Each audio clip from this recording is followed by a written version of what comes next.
Hello everybody, welcome to this channel. Today I'm gonna show you how to do keyframing on Capcut. So basically keyframing is moving object according to your wish. So first of all, tap on the new project, select a background for moving an object. So this is the background. Now I will import the particular object that I want to move on this background. So tap on the overlay button, add overlay, then select that particular object, tap add from the bottom right corner. So this is the particular object. Now I'm gonna place his first position. So this is the first position, let's say.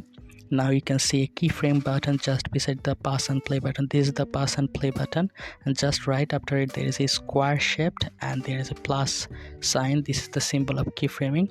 Just select it here and add the keyframe. Now go to the last frame. Now add the keyframe again. So delete the ending part just for the easiness. Just tap on the second timeline and add the other keyframe and move the position, your last position. Now let's see how it looks. You can see this is how you can do it. Okay, this is actually keyframing. Again, you can see that it has been converted to minus. So if you tap on the minus again, the keyframe has gone.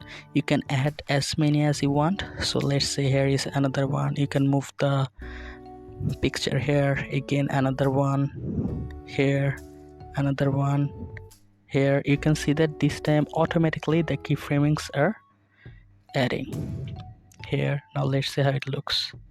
You can see this is how you can do the keyframing. Now there is a graph. You can select the graph if you want, like erase graph, erase into. So this is how it will work. So that's all about it, and if this tutorial helped you, like this video and don't forget to subscribe to my channel. See you in the next one.